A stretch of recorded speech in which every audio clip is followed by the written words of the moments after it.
to Niece's World. This is Shanice, and if you're new to my channel, do not forget to hit that subscribe button. If you're returning, welcome, and thank you so much for returning. December isn't just the end of a chapter, it is the beginning of a new one, so let's make it count. As you guys see in the title, it's all about how to set intentions for this final month of the year. So now it's December. You're probably wondering, how do you end the year out with a bang? You're gonna end the year out with a bang by doing number one. You're gonna reflect on the year that you had. If you had a great year, you're gonna reflect how well you did, how you probably paid off a loan, a credit card, how you lost 100 pounds, how you lost 50 pounds, how you set aside $1,000, how you glowed up in your job, how you tried new things and knew everything. And you're gonna also reflect on the negative, and that could also be positive to you as well. When you reflect on the negative, you see, okay, maybe this didn't work for me, maybe that didn't work for me, but this is how I'm going to progress and how I'm going to move on and to elevate within your life and your career in your glow up journey. For me, for example, I had a okay year, meaning that there were some great things that happened this year. I got my car that I was so happy for. I paid off some debt.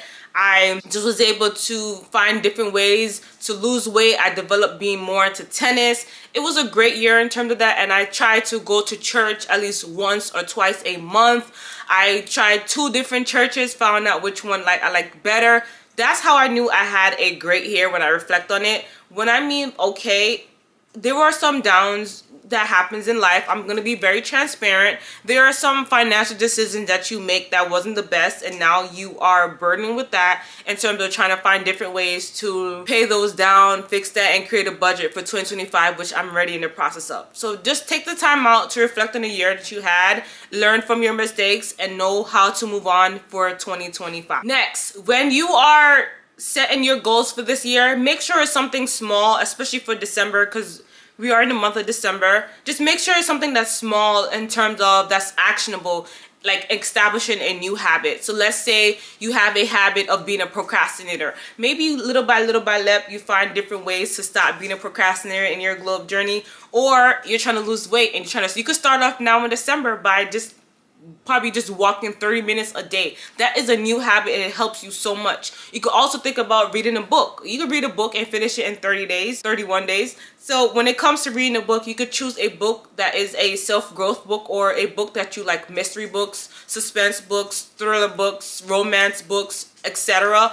And just try to find different ways how it could just be small. That's going to help you within your glow up journey and to set clear intentions for this month. Also, in this month, you could actually create a vision board just for the month of December.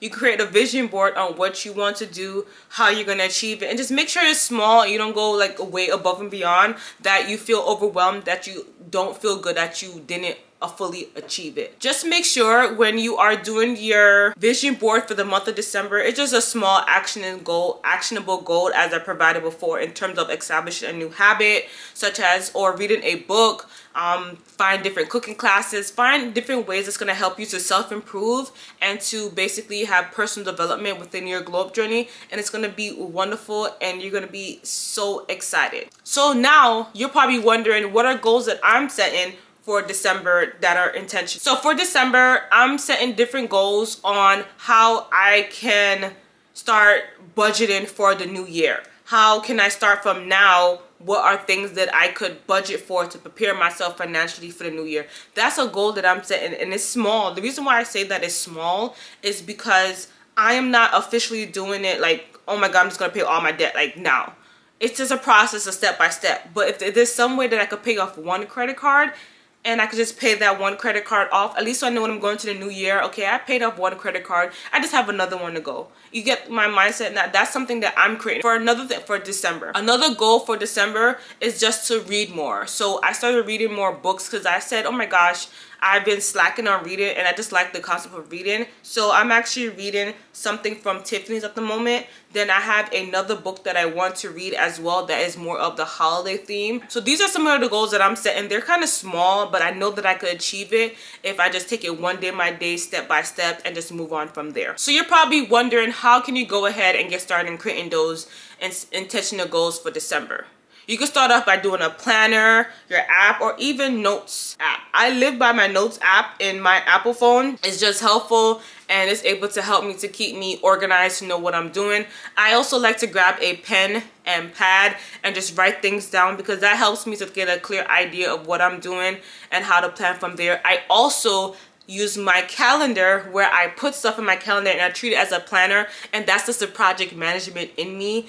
I'm just like, okay, I have to plan this out. Let me put this in my calendar. I want this done by that by that, how I do this, how I do that. And that just helps me to be, oh my God, I may have forgot something. I just go back and said, okay, for this first week of December, I am doing this. For this second week, I'm doing that. For this third week, I'm doing that. And once I have that on my calendar, it definitely helps me. So let's say that when it comes to reading a book, what I try to do is at least read 1 to 7 chapters a night or a day, or try to do the most 10 a week. That helps me, keep me saying to myself, okay, I could do this and I could achieve that. Just break it down step by step by step. Talk about practicing gratitude. Write down 3 things you're grateful for from this year. Because in this year, I was grateful for a lot of things. And one is have to be my faith in the God. I'm blessed and grateful that I found a church that I like.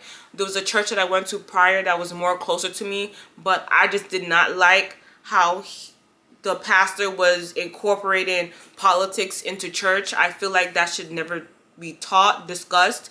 Church is separate from politics and that should be left as that. So I was happy that I found a church that I'm most likely love going to. It just makes me feel good once I leave church. Number 2 is more so focusing on how to grow up and standing up for myself. I was able to think about what I want to do with my career and actually speak with my manager about that and say, this is what I want.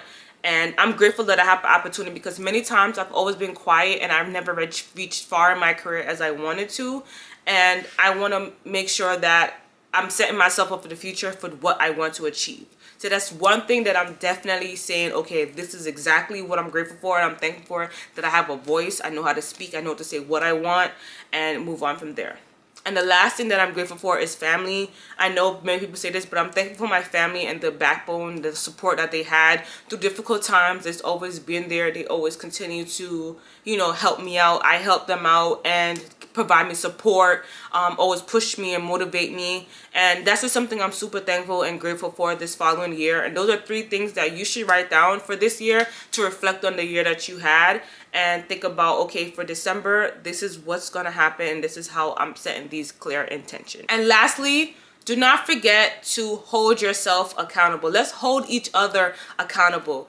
Comment one thing that you want to achieve December in the comments below so we can motivate each other to keep on grinding and to keep on going. Because you know what? We have worked hard this year. Even if it was a terrible year, we got through the mud. We are going to be successful for 2025. We're going to continue. We're going to have better financial management. We're going to glow up even more regarding our skincare, our hair care. We're going to learn new things. We're going to develop at work with career development. We're going to have our development in faith. We're going to have our development in emotional well-being and mental health. We're gonna glow up in so many ways that you're gonna look back and say, wow, I did so many things and accomplished so many things. So these are things you should think about when you're setting your goals, your intentional goals for December, and make sure that it's a small actionable goal so you can also prepare. It could also be a goal that you're preparing for the new year, which is going to be wonderful. So you can start off small now and then you say, okay, this is going to be the bigger thing I'm going to do for next year.